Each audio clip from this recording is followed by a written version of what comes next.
It looks like it might be working. I don't know. Setting up the meeting for YouTube Live. I know I'm getting started a little early here, but that's because this is totally new to me.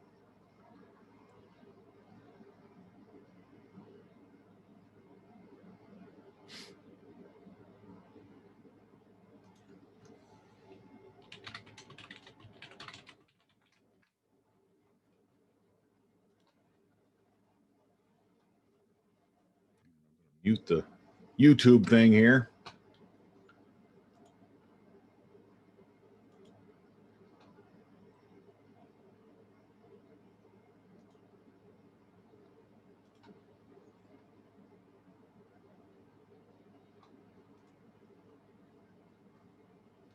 Don't need that. All right, let's start going here. Dennis G, welcome to our first ever virtual Death by Bunjie Zoom. Chris Weaver, hello to you. I'm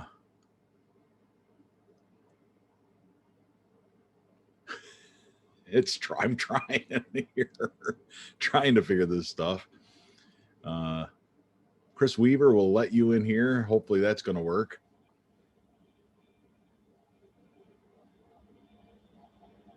And if I didn't let you in here, it looks like we're all in. We have 5 participants. Now I can't hear anything yet. I think a lot of you guys might be muted. I'm going to check here and see how that's working. I can hear you, and I unmuted myself. All right. Dennis G, how are you doing? I'm doing fine. Yourself? I'm doing great. Thanks for joining me this morning. I hope this turns out okay. I've never done something like this, so we'll give it a try here. Why is my video not even on here? Start video. Oh, that works. Yeah, that's me. Good morning, everyone. Good morning, Shane. Good to hear from you. I'm glad to have you on here. I'm glad you guys could join us. So I'm going to try and keep an eye on this thing. I don't do an awful lot of Zoom. Well, I do a lot of Zoom, but I don't do a lot of the hosting of Zooms. So I have to keep an eye on this thing and keep admitting people as they come and go. You guys feel free to come and go as you please, but hopefully this will work out nice. What I was hoping to do was talk a little bit about crossbows, but less of me doing the talking and more of you guys doing the talking on this one. I hope that's okay. I think that what I'll do is just sort of keep an eye on the participants and keep an eye on the thing and see how it goes. The reason I was going to do this, just so you guys are aware, and I'm sorry I'm starting a little bit early, but the reason I'm doing that is to make sure that I can figure out the technology here. But the reason I'm doing this thing is that I figured you guys had already heard or seen on YouTube my crossbow story. You've seen, you've had an opportunity to read my book or whatever, and you've seen video after video. You've heard my crossbow story. This is Crossbow Appreciation Month, and we're getting ready to go forward. Dennis has a copy of the book. Look at that. Thanks. Well, I appreciate that. I hope it was worth your time to read the thing. Yes, I do. Gary Rose also has a copy. I see that. That's great. But I was hoping, and William, thank you for joining us. I was hoping that we would have an opportunity to go through this, and each of you could sort of talk about your crossbows and get a chance to sort of tell us what you got planned for this season, your hunting history or background, whatever you want to share. We can just have a good morning talking about that stuff. I was hoping to go out in the yard and shoot a little bit, but that's not going to happen. It's actually raining on and off today, and Shane is now nodding his head, indicating that's probably what's going on there too. So we'll see what we can do. Dennis, you were one of the first ones on. You want to start? Introduce yourself. Tell us a little bit about your hunting history and your crossbow.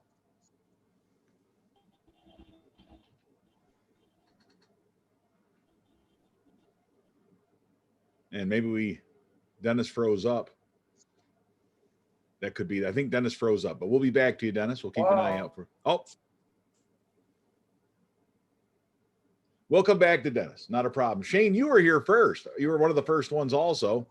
Do you want to go ahead and introduce yourself? Tell us about your background, your crossbow, all that good stuff. Yeah, my name's Shane. I live in Troy, Michigan, which is north of Detroit, 20 minutes. I'm in suburbia. I've been hunting since I was I went with my uncles when I was like 8, so coon hunting, and then Starley went with him turkey hunting, and then when I finally took my hunter safety, and then I started hunting at 12. I've been hunting ever since then, and oddly enough, I've never harvested buck. I've harvested does, tons of does. One button buck, but I thought it was a doe. And I guess, I don't get a lot of time to go hunt, so I'm very impatient. And when I get out there and a large doe comes along, I usually harvest that. But this year I got a crossbow for Christmas. I got a Killer Instinct Furious 9.5, and I love it. So I'm getting back into bow hunting. Lately, last 15, 20 years, we hunt out of box blinds with rifles. And it's totally different game, right? So now, in that hunting property is like 2.5 hours away from my home. So I have state land closer to home, and I'm really starting to look at that because I can shoot up there on a weekend like today, and I'm scoping it out and seeing if I can go hunt on the weekends closer to home. And then when my son has time off work, we would go to the property up north. But this is such a long season. I want to take advantage of it. And with rifle season, it's only basically 2 weeks long here.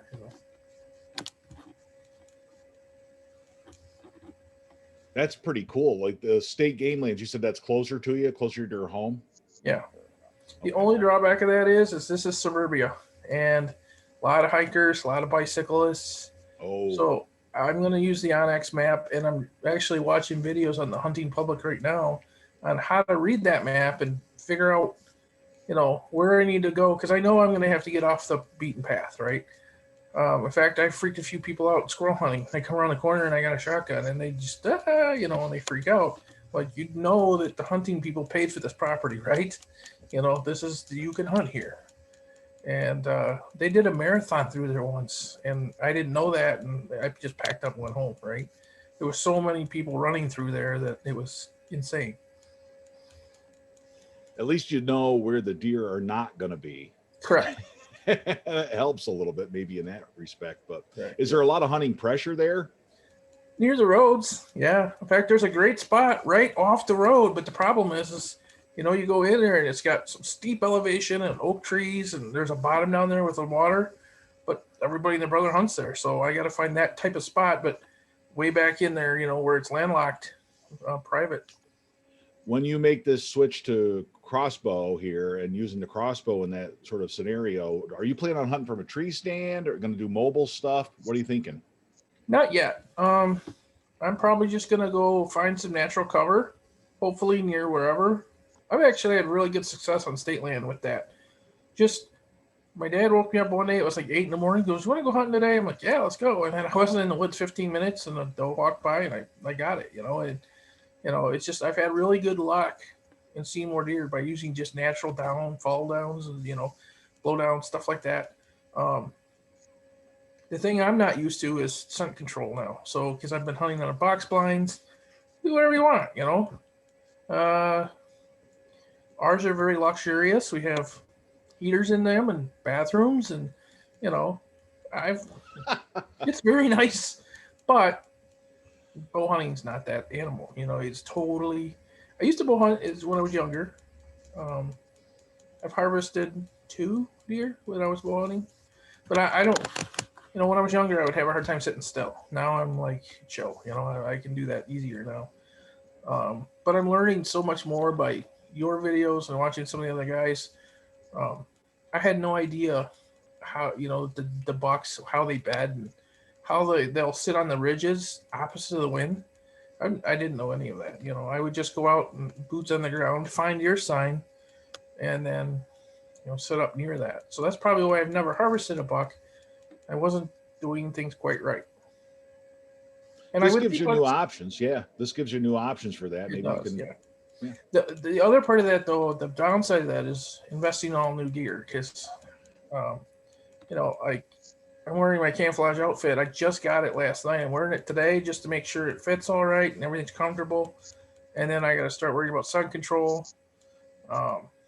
So it's very different for me from hunting the box blinds. I shoot a 270 rifle, so I can really reach out and touch them. I can get out to 300 yards on a power line easy. This is, now we're talking 30 yards. There's good and bad. I mean, it's a whole new world, and it's awesome to be that close. It's also frustrating because if they don't get that close to you, that's the way it is. So you're looking to set up. You just have to change the way you think, I think, and set up, where's that deer going to be? What's going to put that deer there? And then you start setting your location around that. Yeah. So, well, that's awesome. Now, I don't want to dominate this whole thing here. Daniel Garcia has been with us a long time. I see he's got his son with him there. Hello, Daniel. Yes. Hello, you guys. He's right here. Yeah, he's got his shirt on and everything. Yep, we talked about that. He sent me a picture. How are you? We're doing great, Daniel. It's great to hear from you. Great to have you on here and get a chance to see in person. I see a lot of names and stuff, and I don't always make the connection as to who I'm talking to, but I appreciate you guys and your feedback. Now, Shane had just told us he's got a killer instinct, I think, up in Michigan, hunting with a crossbow. This will be the first year with a crossbow? Yeah. So there we go. I don't know if anybody has any questions for Shane or any tips or anything like that, but please chime in. That's the nice thing about Zoom. You guys can chime in as you see fit. So just start asking questions if you have any, and I'll try and keep an eye on the technology here. Any suggestions, guys? Aim small, miss small. Yeah. I learned that rifle hunting. Especially at 300 yards. You may have mentioned it, but what part of Michigan do you hunt in? So I'm in Troy, which is straight up I-75 north of Detroit. Yeah, so I live at the equivalent of 17 Mile. If you, Yeah, I know that area. I grew up in Indian River. My wife is from Detroit. okay. So do you know where Bald Mountain Recreation Area is? No. Okay. So it's in Lapeer, Okay. Oxford. So there's a big chunk of land up there that's state land. It's right off of Lapeer Road on 24. And like I said, the only urban, this is so urban that it's just been taken over by, and it's not a problem, but the people riding their bicycles and mountain biking and running. And so when I'm out there hunting, very rarely do I see other hunters. I see more, stuff like that. Yeah, I've been I've hunted with my son in Alabama on a wildlife management area. We're out there trying to get wild pigs, and all of a sudden there's dogs and hikers coming out of nowhere. It's like, Yeah, right. and like you said, they see you with a firearm and they panic. Yes. I don't want to bring politics into it, but this area is very non-hunting. Yeah.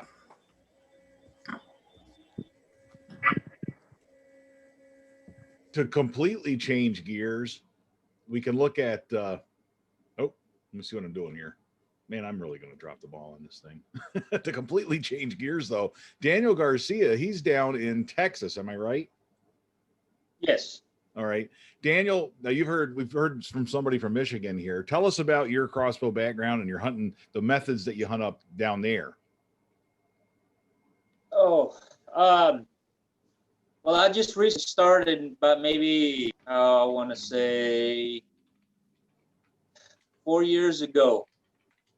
I just needed some more hunting time in the woods besides just hunting season, through a rifle. So I started with a regular bow. I went out to Walmart and I bought, one of their cheap $150, $200 bow and started practicing with it. Well, I started getting good. So good thing about Walmart that you can things back and they'll, refund you your money. So that's what I did. And I bought a bow. I bought a Bear Outbreak. So I started hunting with that, and I got my first doe with that bow. I think she was maybe a little under 20 yards, and it was a pretty hard shot. And it's funny about shots because you'll never get that shot again. And I've made good shots, but nothing like the first shot I ever made. So that was pretty fun. And then recently, after that, I was, let's see if we can get a crossbow. So my dad bought a crossbow, and then I bought a crossbow, Barnett. I don't know if on one of the meeting or one of the YouTube things, I think I wrote it on there, a situation with the Barnetts. I had it for a while, 3 seasons, and I sent back to them about maybe 4 times because just having problems with Barnett. So after that, I sold it, And then there's a channel on YouTube. I don't know, if it's okay to see this on your channel. It's called Deer Meat for Dinner. I entered one of his drawings, and I won. I won the drawing, and I got a trip down there with one of my buddies. They flew me down to Florida. Excalibur flew me down to Florida, and we were with him for days, and I won an Excalibur Micro 360T Pro. It's a real nice crossbow. As a matter of fact, it's right behind me. Oh, look at that. That's awesome. The thing is with the crossbow, it's a takedown model. The limb comes off. That's pretty neat. So after I had this for, I would say a year, a couple months maybe, hunting season came around. I took it out. No problems taking it out. Actually, my first one was small spike at 30 yards. I think she ran about 50 and fell dead, or he fell dead. And where I hunt, it's a farm. I help the farmer out when he needs help, disking, fence work and not. So he lets me hunt for free. So that's a big plus. Around here, in Texas, it's 90% privately owned, and it's hard to find a place where you can go hunt. And this year, my son's gonna be going with me. He was with me last year, and he was a little bit younger. And he was pretty fidgety, and it's a good thing that we were hunting, a pop-up blade, and you can't see inside. So that was good. But this year he got his own little crossbow. It's a center point Tyro. So he's going to be using that this year. But yeah, where we hunt over here, the deer ain't that big. You're lucky if you see a big deer. And that's pretty much it. I've been hunting since I was about 16. My family's been hunters. I hunted down in Mexico with families down there. But that's pretty much it. I'm just trying to get my son to really get to it, like I am. It looks like you're on the right track. Did you guys see deer? Rage. Yes, we saw deer. Good. And good. also, my dad bought me a shotgun for the season. Now, what are you going to I'm like, chase with the shotgun? I'm like, ah! Very loud. Well, Are you going to go out for turkeys? Are you looking at turkeys with a shotgun? No, unfortunately, we don't have turkeys here. Oh, okay. We have to go further down south. well, Okay. actually, my grandpa over at his farm, he has 3 turkeys, but they don't shoot them because they're the only piece there. I think they're domesticated turkeys. Well, that's great. That's great. I see some other familiar faces on here. Chris Weaver joined us for the meet and greet and was successful out there. Had a chance to talk to him. Chris, have you gotten your bore all polished up there and put away? Oh, yes, sir. There was a lot of it. Yeah. Had to go buy a deep freeze. You were able to find one. I also bought a new freezer, so I have 2 freezers now. This one, I didn't expect Genevieve to be hunting with me, and Daniel Garcia, I'll tell you, once you start bringing home twice what you thought you were bringing home, it does change the amount of freezer space you might need. That was like 4 times what you wanted to bring home, wasn't it? Yeah, you could say that also. It was a lot more than what I expected. Good problem to Shane, have. Yeah, yeah. Shane's talking about spending more money because now he's going from rifle hunting to crossbow hunting, and you kind of have to buy new stuff. I didn't expect to go from one crossbow hunter to two crossbow hunters this year. That changes things for you, as you know, Daniel. But Chris, did you want to talk about your crossbow? I know you already did. We talked to you in a previous Zoom there for our meet and greet, and I posted that in a video this week. But do you want to tell them what you're using so folks here are familiar with you? Sure, it's a Killer Instinct Ripper 415. Again, as you all know, this is my first year hunting with the crossbow.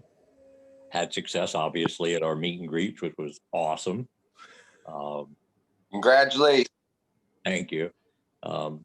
Have to buy some new bolts because I joined a very exclusive club of a triple tap. But Genevieve and I are in great company. That's right. That's right. It was really weird though, and I think my personal opinion, I was talking to Nick about this the other day, that I think what happened on that first shot was, we had the bolt in the crossbow and then we started to stalk that boar. And I think it probably got out of whack in the crossbow. So when I shot, it was way out of whack because it shot really low, because the next two that I shot actually went in the same hole on the boar. So, I just think that's what happened. Of course, Nick teased me and said, you're just afraid to admit you made a bad shot, but at 27 yards, you don't make a bad shot. But it was a great time. It was probably one of the best times I've had in years, since you all know pretty much my story, but it was awesome. And I thank you for allowing me to participate.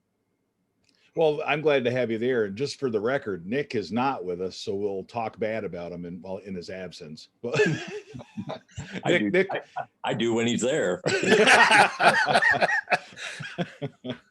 I'm only joking. I know Nick is a great guy. Nick was with us for both meet and greets so far, so he's got a history here. And but Nick's first shot wasn't.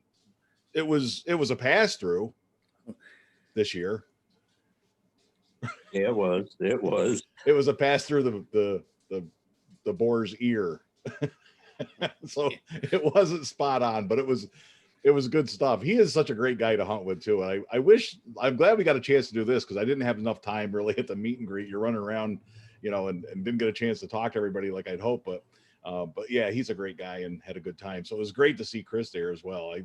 Nick sort of enticed Chris to come with us this time for this one. So it worked out really nice. We had a good turnout, but yeah, it was great. Great weather was great. The guides were great. Everybody that I met was awesome. I'm glad to hear it. Yeah, we did have a good time. Yep. Yeah. Michael writes, you've been here for a bit. You want to tell us a little bit about your background? We've heard from somebody from Michigan, Texas, a fellow Pennsylvanian. You tell us where you're from and, the state you're from, and give us a little spiel about your crossbow and whatnot.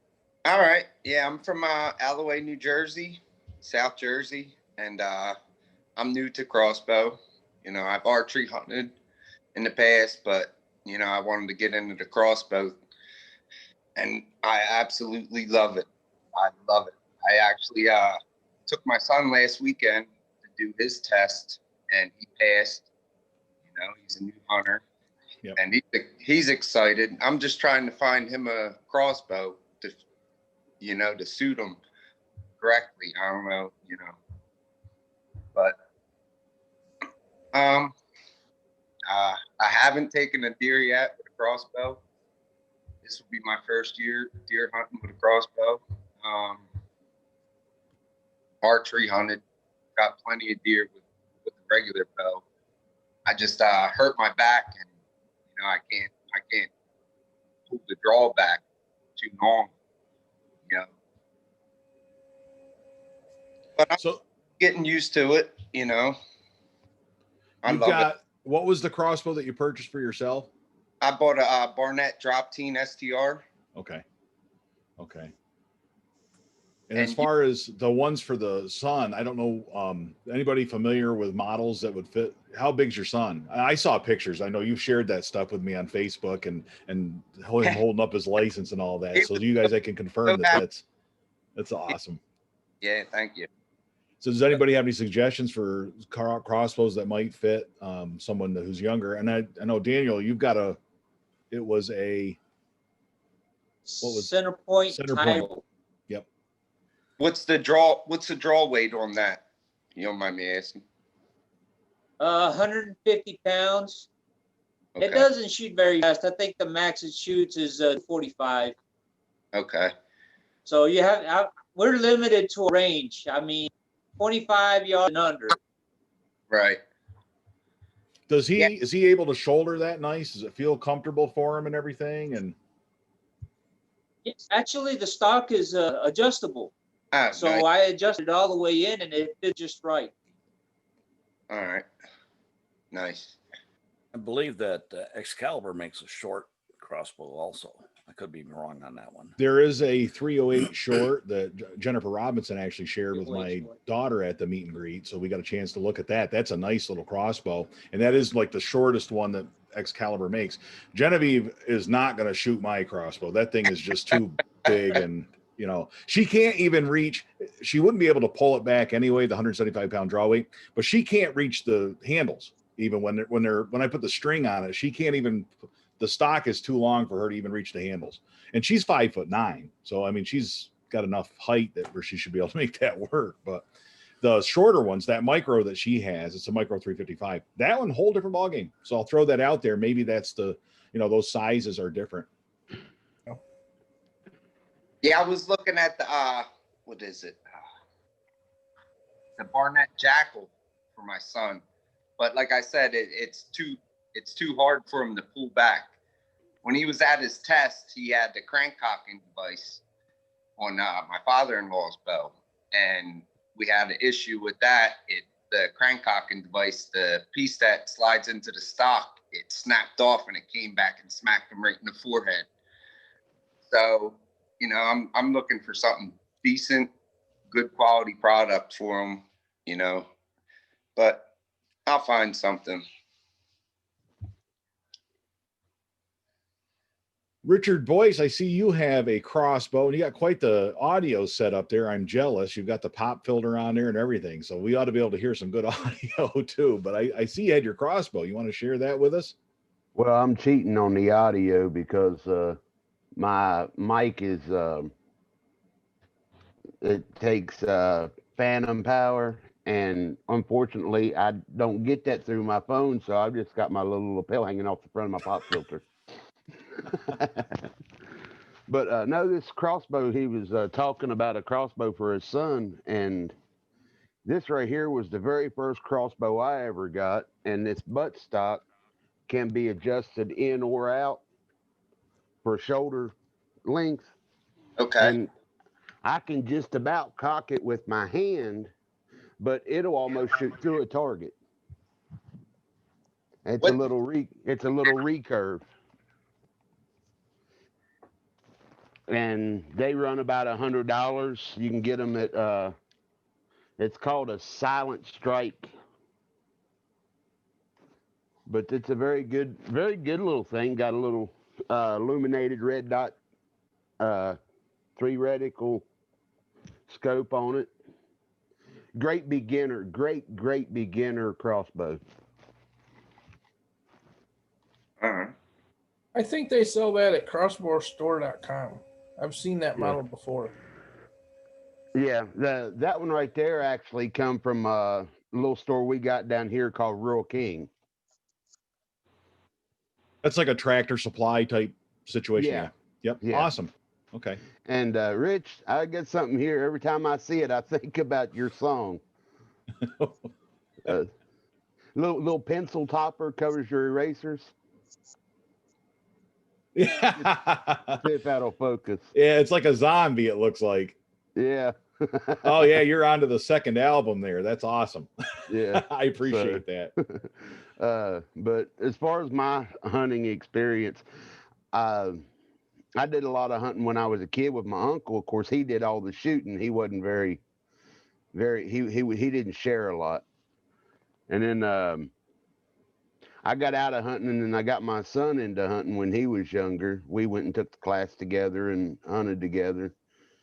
And then he got to where he didn't want to hunt, so I quit hunting. And then I started having some health issues and wasn't able to go because I couldn't draw a bow back. And I've recently got a crossbow. I've got 3 crossbows now, and can't get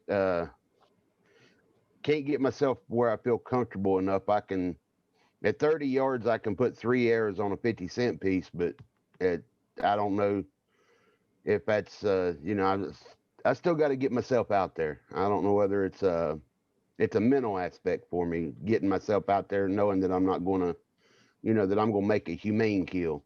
Mhm. So that's once my you big- take that shot, you'll feel a lot more comfortable with it once you do it. There's only so far you go in the backyard. I talk about that in my book, like, the backyard stuff. My first season, I think I spent a month before I shot my first deer practicing. And part of that was during the season practicing in the backyard. Now, like you, I had some hunting background. And like you, I also had some, but I was out of it for a while and coming back. And that was, once I got that under my belt, then you totally feel confident and you can sort of start to make sense of all the stuff you're learning as you go along. But I say get out there and give it a try. Once you feel confident in the backyard with it being accurate, you should be ready to go. It's not like a compound bow where, and this is my opinion, you guys weigh in on this, but it's not like a compound bow where, there's a lot that can change between the time you're in the backyard and the time you get in a tree stand, because all of a sudden now you got a different angle and you got all these other considerations to deal with. With a crossbow, if your scope's on, you should be right there. Things can happen. There's no doubt about that. It's not perfect, but I say get out there and, set yourself up and see if you can get a good, comfortable shot, just a shot that you're comfortable with. Yeah. Anybody else got tips on that topic? I see. Just practice. That's all I've been doing with my son. Yep. If he's hitting a $50 at 30 yards, go out to the woods, man. You're ready to go. I can remember. I'll talk about that later. Well, Gary, go ahead. I'll introduce Gary Rose. Gary, the friend of Bunjie, Gary Rose, longtime friend of Bunjie here, also a fellow meet and greeter, attended our meet and greet this year and the first ever Death by Bunjie meet and greet. Has his own YouTube channel, Old Grumpy Hunter. You might know him from there. Talks a lot about the arrows and all this other stuff, and he gives you a lot of math, but he explains it very nicely in a way that I certainly am not able to do, but able to follow. So, Gary, fire away. You are from, is it Kentucky? I'm currently living in Kentucky. I was born and raised in northern Michigan, as I said before. Lived there the better part of 32 years. Left there chasing work, and I got to Kentucky chasing a catch and release job, or at least it should have been. It did let me retire early, though. Excuse me. I started hunting, I want to say somewhere around 10, 12 years old with a 410 single shot bolt action and a single shot 22. That was my grandmother's when she was a kid. It's made by the Ivan Rifle and Bicycle Works or something like that. And I have them both. They're sitting in my gun cabinet right now. And I use them both. Used the 22. I don't hunt with it, but I used it with my 2 younger grandsons, who are now way too old, to practice shooting in the backyard. I've got a small farm, and I don't farm it. I let somebody else do the work. But so fast forward, I started crossbow hunting this was 2000. About 5 years ago, I guess. And I was on the way to the Cabela, 75 miles away, to buy a Excalibur. I can't remember the model, I mean.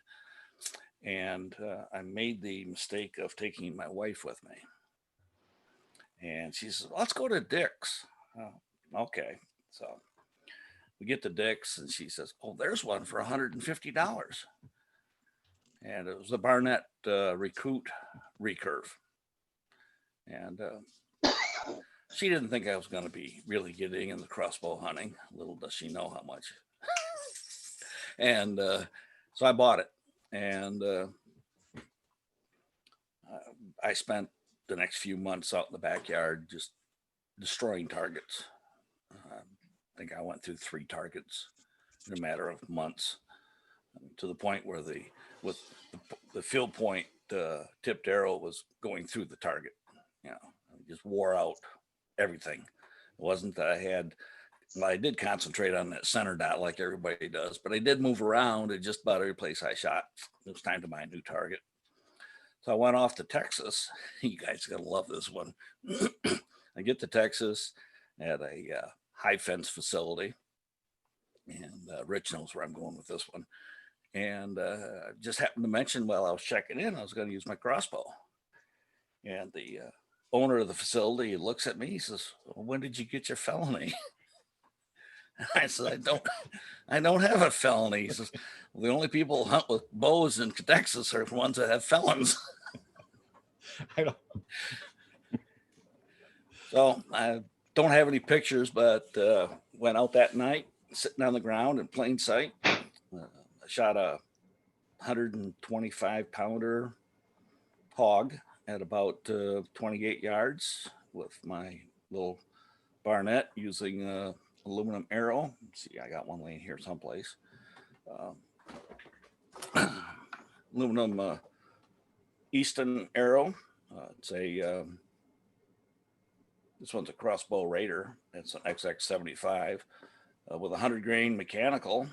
It penetrated both rib cages and broke ribs, but it did not fall out. And the pig ran about 140 yards to go less than 40 yards.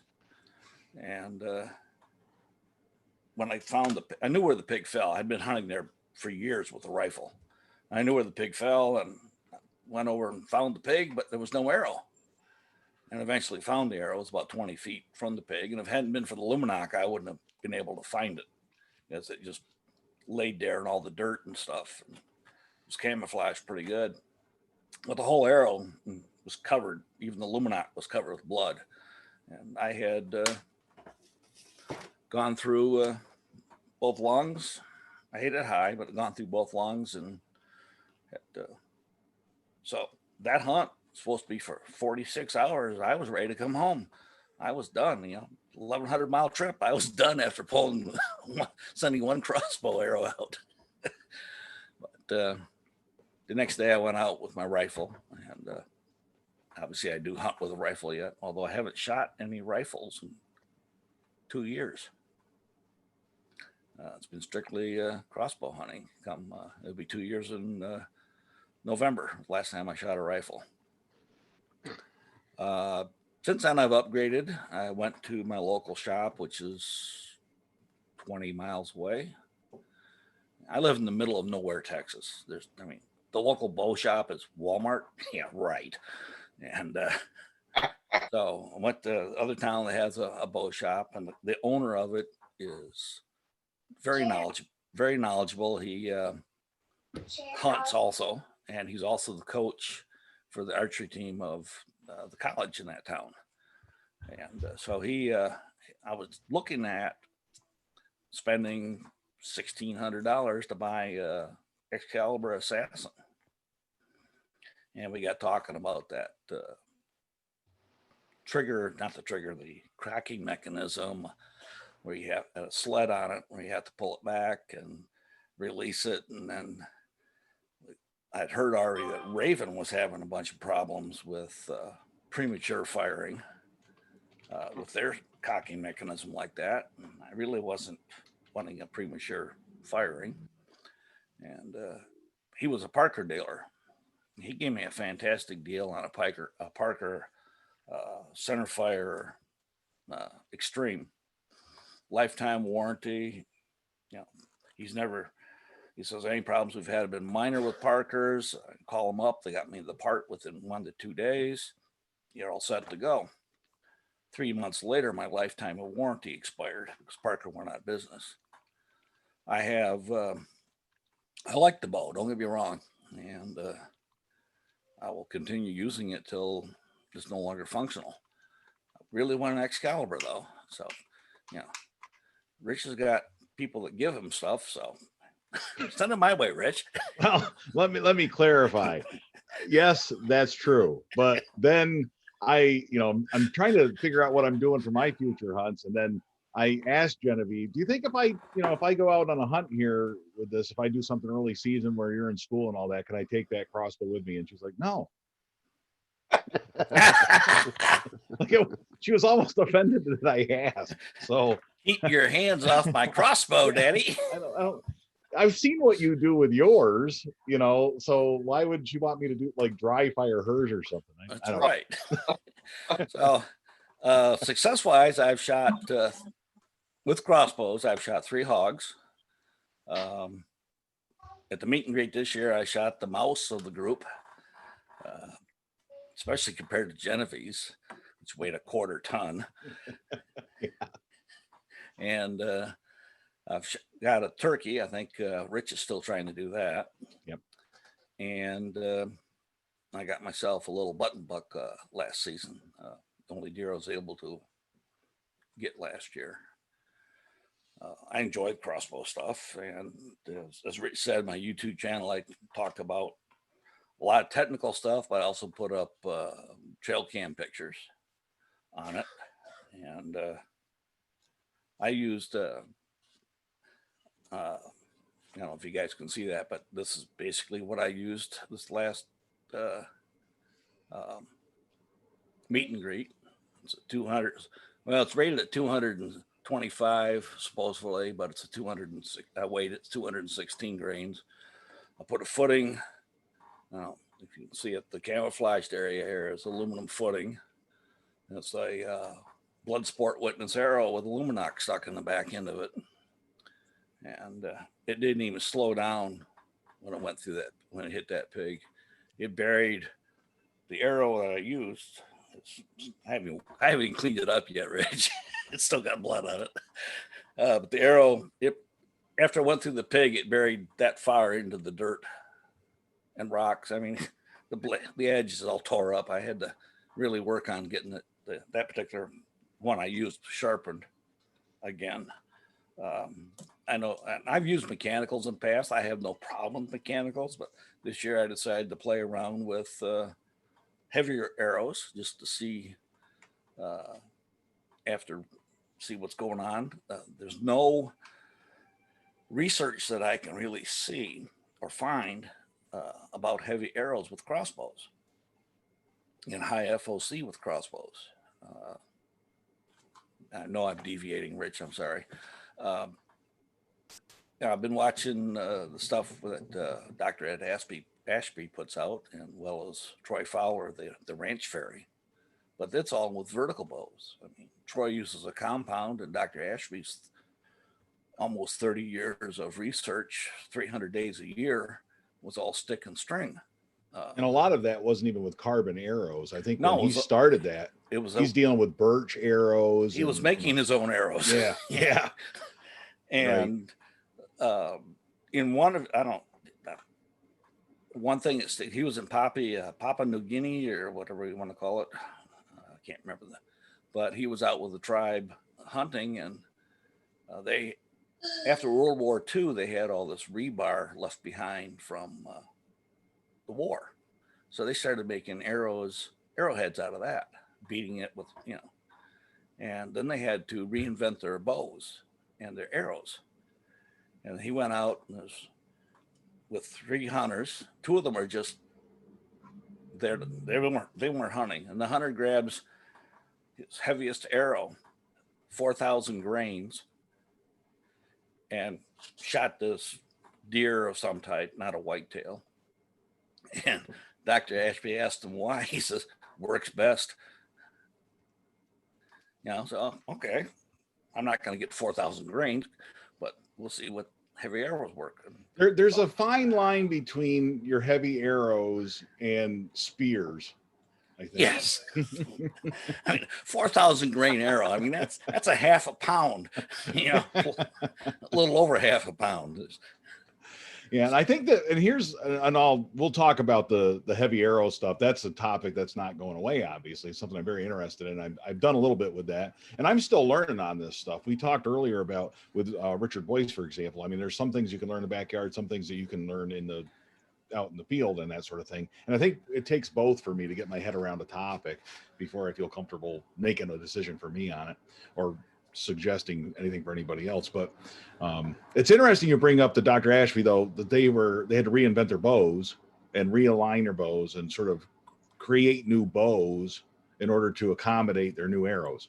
And you do run into that, I think, with when you start doing that, you change one thing and now we got to change another thing. And then you got to change another thing. And you might find it, you know, you go to a heavy arrow, but now your broadhead's not sufficient. And it's just a complex thing, but probably beyond what we want to do right now, I suspect.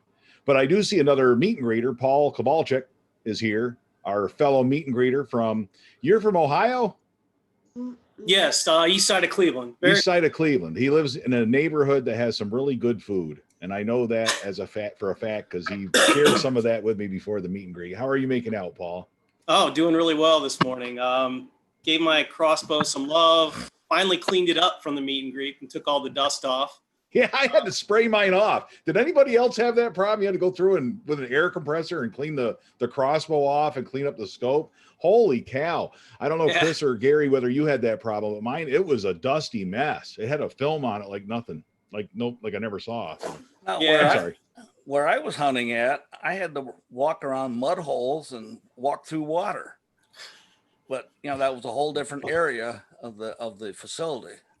So a more temperate zone. You were in the desert area, I guess. It must be. I think so. Daniel, I'm shooting the same crossbow as you. So it's that TD that I really like it. It's a fun bow to have. You guys with the takedowns, do those, Daniel and Paul, can you tell me when you take those down, because I'm interested in those, obviously.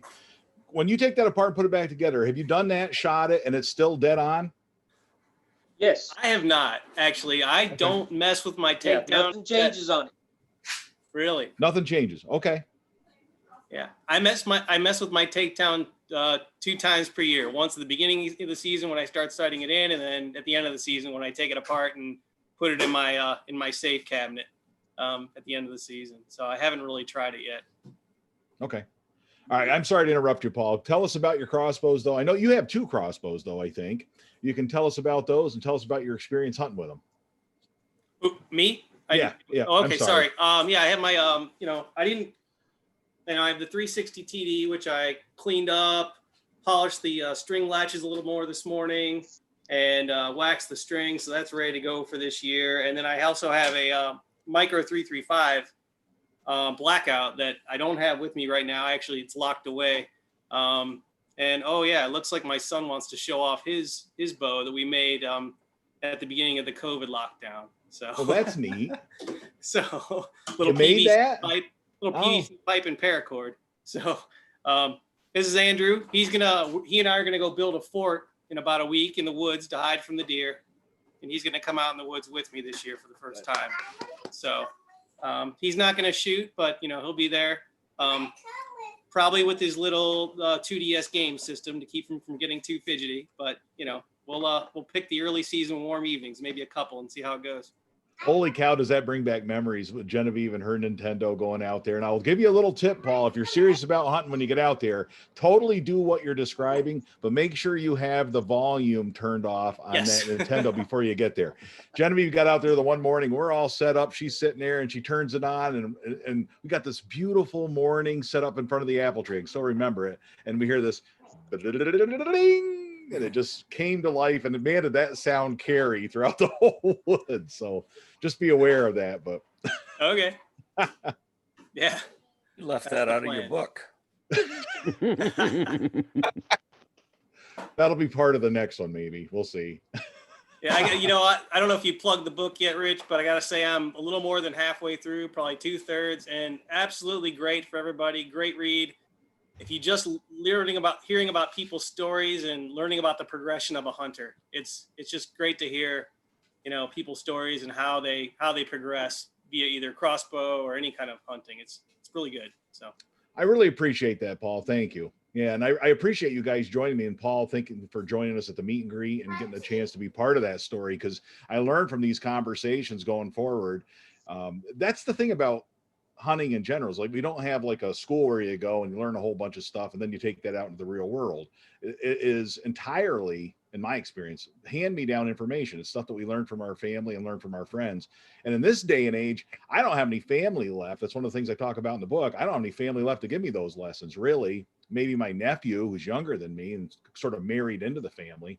But the opportunity to talk to you guys about your hunting experiences in other places with different types of crossbows and stuff, I learned a lot from that. So I really appreciate it. Thank you, Paul. David McEwen, you've been with us for a while. I hope you've heard what we've been talking about here. I know I appreciate you joining us, and I'd like to get a chance for you to tell us about your crossbow, your hunting experience, your family you got going on there. Tell us what you got going on. I'm trying to do the two things at once. This is my little Emma. She's a little handful, and then my son William. He's a good guy. He came out with me yesterday. We went and checked out the tree stand and got the cameras out and checked those out. Yep. And where are you at, David? I'm in Pottsville, a couple miles south of you. Oh, so Pennsylvania. Yeah, Pennsylvania. Yeah, I'm not too far. Much like you, I started out with the rifle and was a big rifle hunter for years and years and years, and then just wanted to get out more. And well, next thing you know, I'm out with the bow and not making good shots.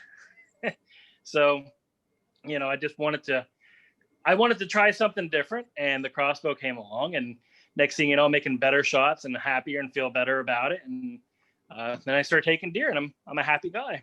I'm shooting the center point 380, which, it's a nice bow for me. I'm happy with it.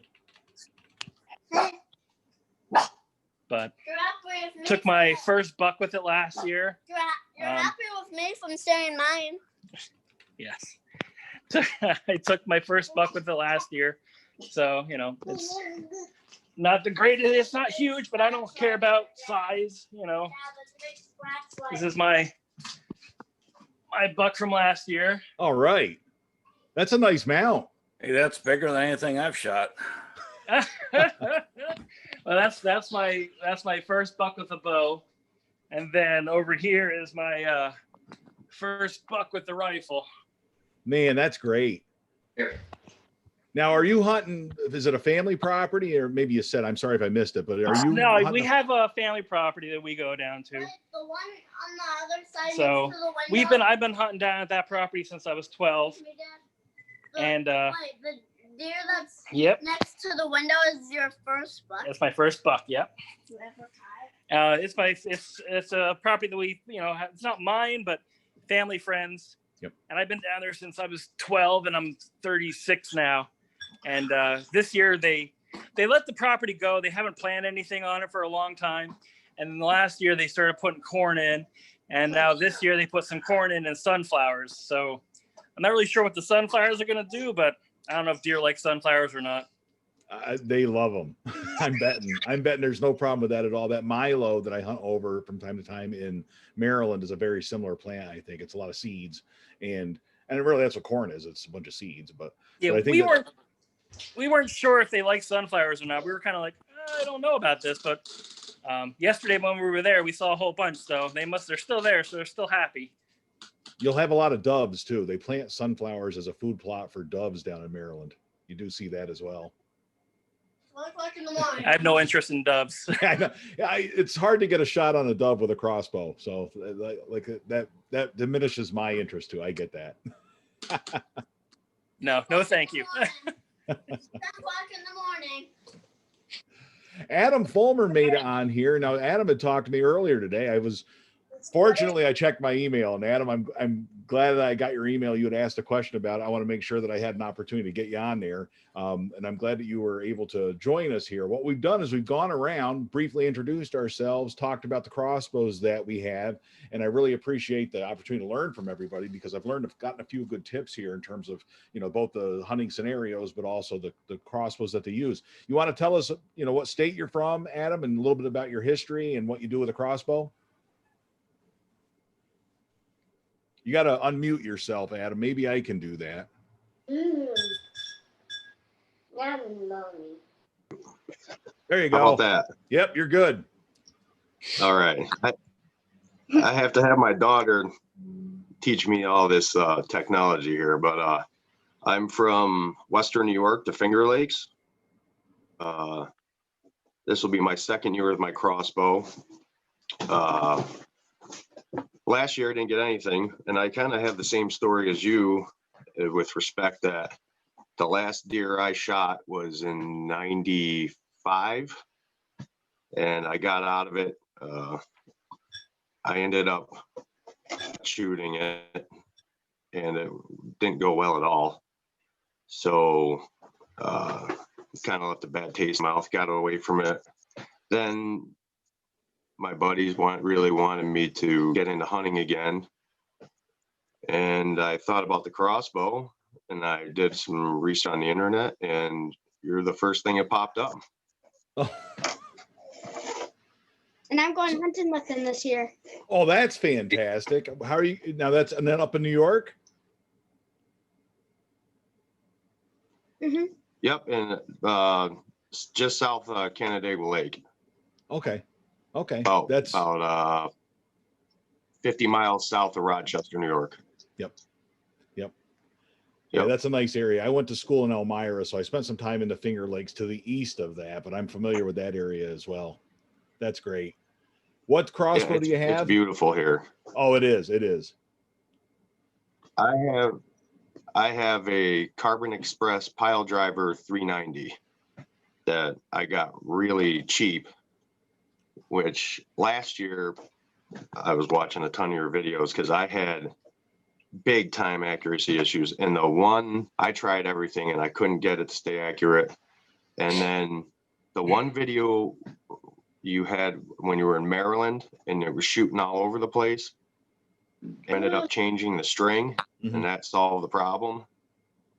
When I saw that video, I said, all right, because I was like, I've tried everything else. So mine's a compound bow. So I took it to an archery shop this spring and it had put new cables, string on there. And when he looked at it, he said, oh, this is part of your problem. I said, what's that? He said, your cams are tilted. I said, oh man. So now this year, after I had it tuned, I'm shooting 3-inch groups at 30, 40 yards now.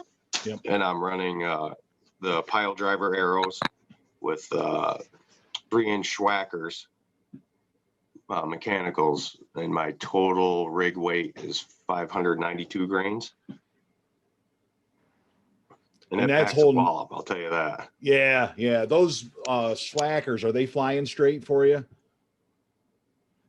Yeah, seem to be. Although the one thing I noticed is, and this, I got to do what you do, where I got to get a scale so I can get everything dialed in, because they seem to fly a little different. If I stay with one arrow, that shoots the same every time. Gary will tell you this too, because we had a conversation about it's great. What you do, run those arrows through and maybe take a marker. Gary had suggested this to me too. With some of my arrows, I always had that problem in the past. And I would just use arrows that shoot the same, just kind of group them together and use those in my quiver or whatever, and just keep running those arrows through. On the other hand, if you get some that don't shoot the same, rotate them. I don't know if you have a cock feather where there's one feather that has to go down, right? One vane. Yeah.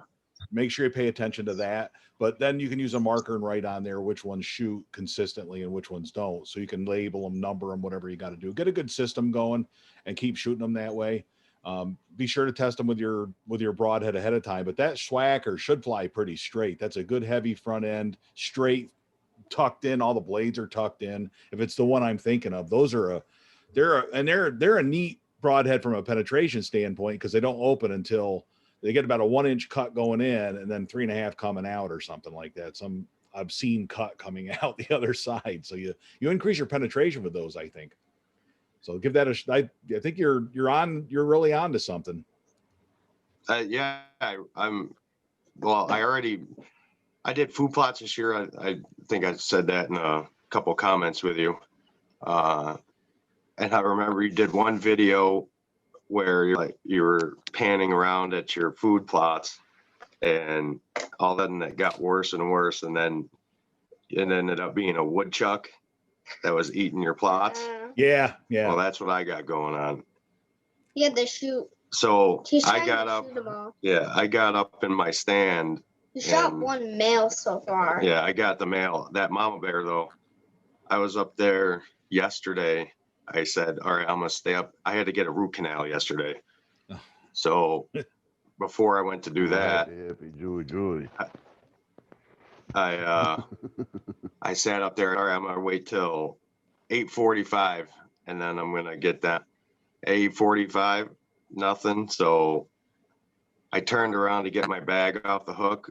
When I turned back around, there was the mama I'd been hunting at 15 yards, and she turned around and ran back in the weed. They are Man, a was I more not happy. they are a they're a tougher animal than people give them credit.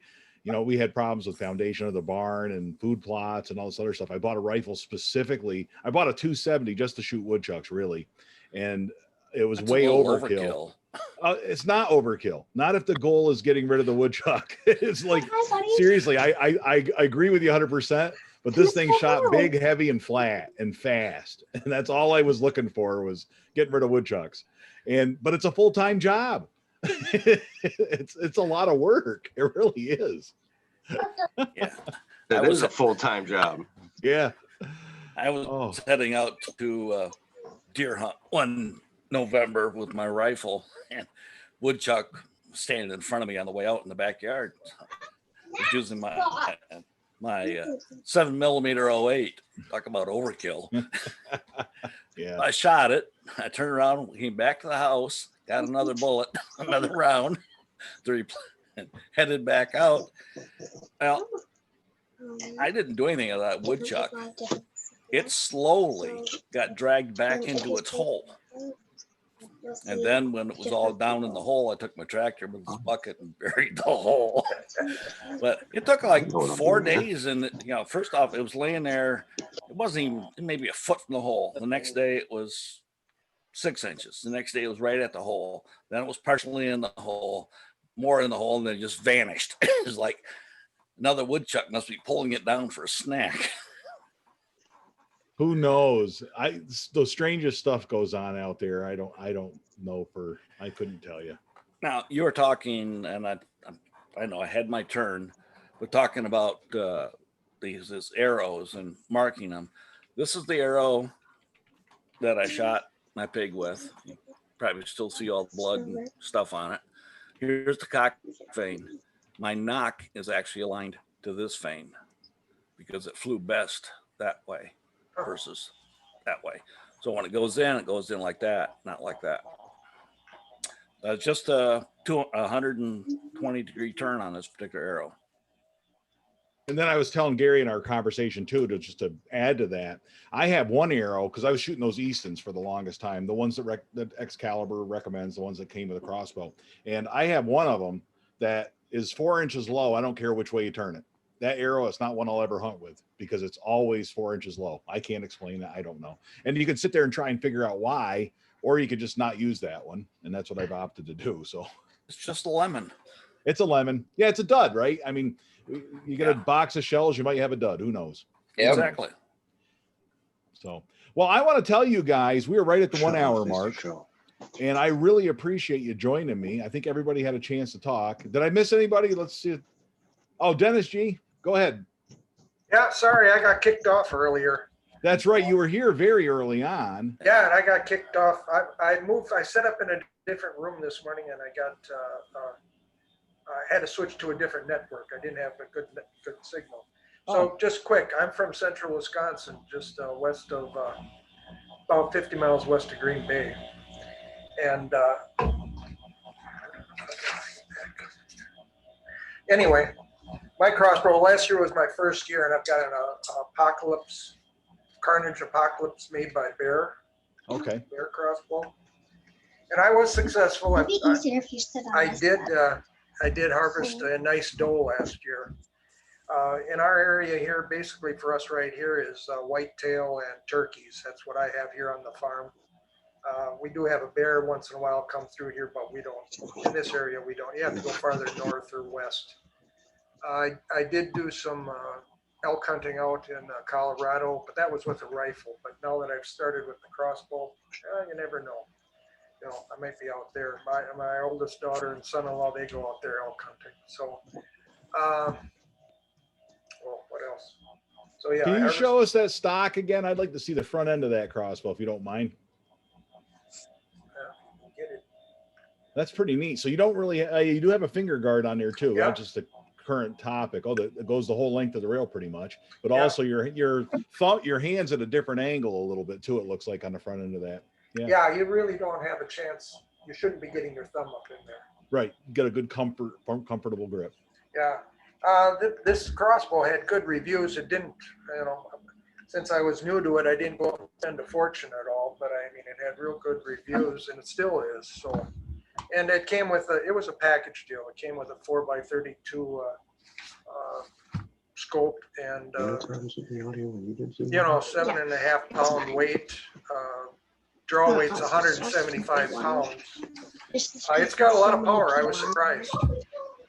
415, you said, shooting like 415 feet per second. 370. 370. Okay. Okay. Yep. 370. That's enough. My further the nice doe I got where I've got my dog blinds set up. If I have a 15-yard shot, that's as long as I can shoot where I'm set up with that. Oh yeah. And I don't do the tree stands. I may do a raised blind, but I don't do tree stands. In our season here, we start here September 12th is our first day for crossbow, and that'll go till January 3rd. Oh, so, that's great. Yeah. Yeah. So we our gun season is in there too, but yeah. So mainly I've been shotgun and rifle, but I wanted to try the crossbow, and I really enjoyed it last year. And and because of watching the channel here, I started out with the Rage chisel point broadhead, and then so I've got that for this year, and I'm also going to try a fixed head this year. It's a tooth of an arrow 125 grain. Just try something different also. So make sure you sight them in good. Yep. Oh yeah. Yep. No, you really enjoy everything. I've got the book. Oh, well, I'm glad to hear it. I'm glad to hear it. I can't comment on the Tooth of Arrow 125, but the Tooth of Arrow 175 flies like a dart out of both my crossbows. Oh, okay. Good to know. And the 175 is wider and it's solid. There's no holes in the blades. Oh, okay. Good. Thank you. That's all I got. Thank you. Well, Dennis, thanks for all your patience sitting here this whole morning and coming back, because I appreciate that. I like seeing these different crossbows. I got very limited experience with different brands other than going to a local shop and shooting them, and they get kind of tired of me showing up there and not buying anything. So, but we got to do what we got to do. But I will tell you, Adam and Michael and Daniel, good luck with your kids out there this year. You got you're going down the same road that I was going down there, and you're making me think back to what a great time that was. So I wish you guys the best. I hope that goes fantastic for you. I really do. So thank you guys. Thank you guys for joining me on this. I'm glad we got a chance to talk. I really got something out of this. There are a lot of comments, by the way, that are worth going back and looking at if you want to watch the live stream. I've had that going in the side, and people have made a bunch of comments as we've gone along suggesting crossbows that are or are not good for kids. That's one thing, for example. And then we're also talking, of course, there's always broadhead talk and arrow talk, but there's plenty of that going on too. So I'll throw that out there. And I want to thank people for joining us on the live stream, because I wasn't sure I was going to be able to make this work, but it looks like we've had a bunch of people have been able to catch it on the live stream as well. So thank you guys very much. Any other final thoughts other than a big good luck out there? Yeah, Rich, can you hear me? I can hear you, Richard. Go ahead. Now I know you're used to getting a lot of thanks from people and stuff like that, but I need you to do me a favor and thank Genevieve. Because of her this year, I'm going to be hunting with a tri-pan. Oh, okay.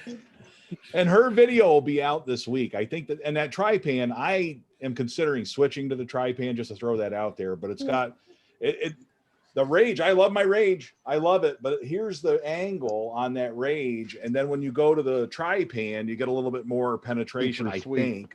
Yeah. Yeah. It's got a better mechanical advantage. I think it does. Yeah, it's just common sense when you look at it. It's got, that's going to go in a little easier than that. That's all I'm thinking. So, and I'm on such a fine line with my crossbow. I'm not shooting a 370 feet per second like Dennis here. So I gotta try and keep up and take advantage of every foot per second I can gain, I think. And I don't like being in that situation, but we'll see. But you guys have shown me your crossbows. It gets me thinking of, so I think I'm in the Papua New Guinea club of having to upgrade my bow. Well, my Barnett, it's supposed to be rated at 245, and they must have been shooting a toothpick to get that, because there's no way I'm running with the aluminum arrow. It's hitting about 228 with 100 grain mechanical, and that's about 430-ish grains without having the scale right here. And like I said, it took down a pig. I know that you're concerned about getting below that 285, 280 range because of your speed scope, and I understand that, and I agree 100% with you on that one. But speed's not everything.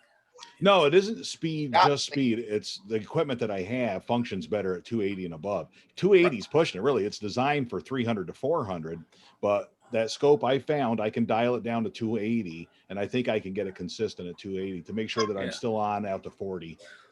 Right. It's so nice to be able to look in that scope and say, oh, that line's right at 30 yards. That line's right at, instead of having to say, well, is that 33 yards or yeah. That's how the scope was that came with my Barnett.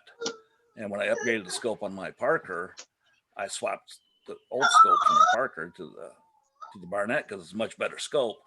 And 10 yards, boom, boom, boom, it just fell right in. I was really surprised. And then with the heavy arrows, it's every 5 yards. So, of course, I'm not even going to consider taking a shot over 30 yards. With my Barnett, because they just isn't going to do it. It's not going to have enough momentum or kinetic energy beyond that to even think about that. I don't want to bounce off or have the animal run off with a flag sticking outside as it runs. Because those Luminox, they're very bright even in the daytime. Yeah, I love them. Oh, they're the best. I love the Luminox. That's one thing I understand, that the people that want to go to high FOC they'll forfeit the Luminox because that's putting extra grains on the back, but I'll take it all day long. I love being able to see it go through the scope. I love being able to find it. I just love those things. Any style. I don't care about the brand, but the concept I just love. And if you're interested, and I'm promoting myself now on my YouTube channel, there's a video about shooting outside your comfort range. I can't remember the exact title of it. And it shows what happens when you shoot outside your comfort range. And I was able to find both arrows at night because of the Luminox. Yeah. Yeah. If I hadn't had the Luminox, I would have mowed them down when I went out with a bush hog. So Luminox are very helpful besides, finding your arrows. Although I've got one out in the woods that is buried under 6 inches of leaves someplace. It's been out there, this will be 2 years now. I probably need to find a metal detector and see if I can find the arrow. I'm sure the battery's dead by now. Probably. But, I might as well just throw $50 out into the woods, Well, good luck finding it, Gary. I gave up on it. I'm with you on that. I've got one or two of those out there myself. So, but thank you guys. I'm looking at the comments here, and there are a bunch of comments. We'll have to go back to that and check those out. And I will be checking those out on the Facebook, on the YouTube comments. Thank you guys for joining me this morning. We'll see you guys soon. Good luck out there, and keep me posted on how each of you make out, please. All right. Talk to you guys later. We'll see you. Good luck and stay safe. Stay safe, you guys. Yep. Take care, everybody. Bye-bye.